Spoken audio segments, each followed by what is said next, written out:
So, for the past 5 years na-assign po ako sa isang school sa Mindanao. So, mayroong mga former students na talaga until now, we have some communication. And kagabi, almost 1 hour po kami nag-usap. No?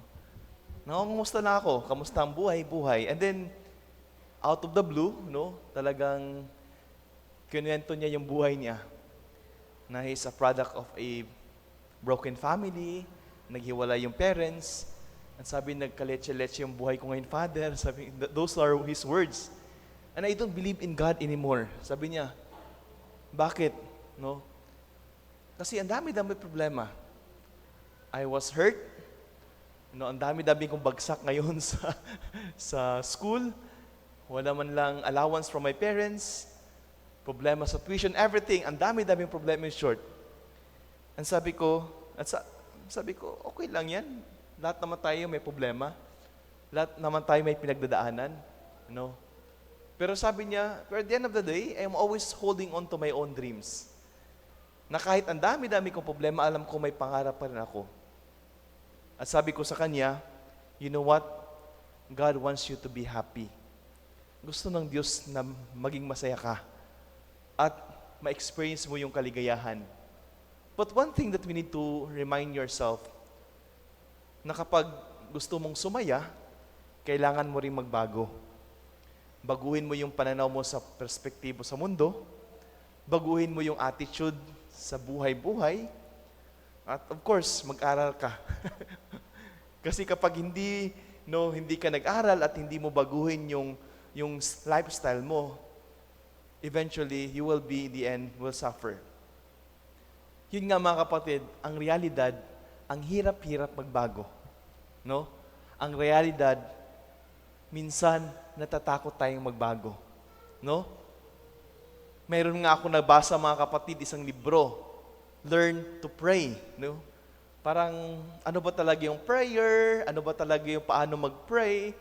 And sabi po ng author, mayroong 10 dahilan kung bakit hindi tayo nagdadasal. At hindi ko naman sasabihin yung 10. sabi niya isa, hindi tayo nagdadasal kasi hindi naman tayo tinuruan magdasal nung tayo bata pa.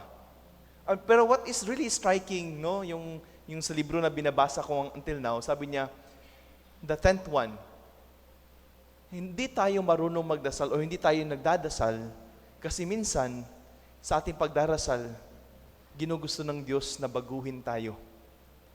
Gusto ng Diyos na may magbago sa buhay natin, pero yun nga, natatakot tayong magbago. Example, nagdadasal tayo, pero si Lord nagsasabi sa iyo, let go of that sin. Let go of that favorite sin of yours. Huwag ka na makialam sa buhay ng iba. Huwag ka nang magmarites. Ang hirap-hirap kaya, di ba? Ang kati-kati. That is my point. Ang hirap-hirap magbago kasi natatakot tayo sa pagbabago. Mga kapatid, sa ating ebanghelyo ngayon, narinig natin yung kwento, the encounter between Jesus and this person who was possessed by the evil spirit. Ano po yung conversation nila? May takot yung taong na-possess ng demonyo. Bakit? Natatakot ang demonyo kasi papaalisin siya. Natatakot siya kasi there will always be that change that will took place during that time.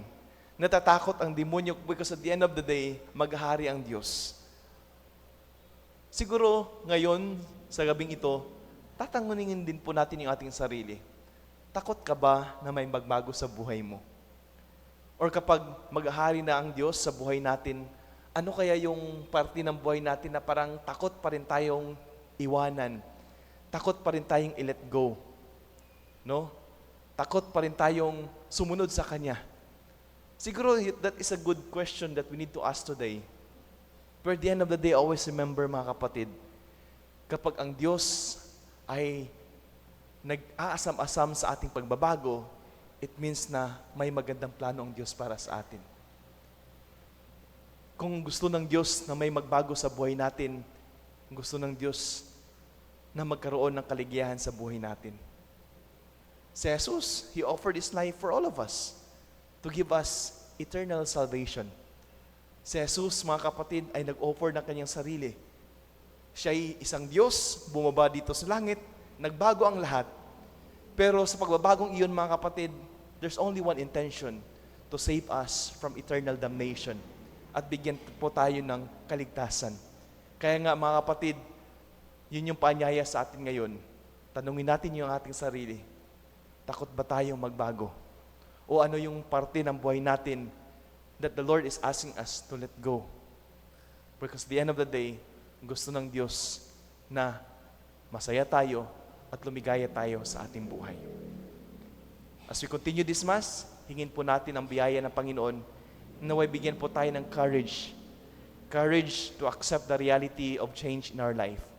Courage na magkaroon ng pagbabago sa buhay natin. And most importantly, hingin po natin sa Panginoon na magtiwala po tayo sa Kanyang plano. At parte ng plano ng Diyos ay ang pagbabago ng ating buhay at ating sarili. Amen. Magsitayo po tayong lahat.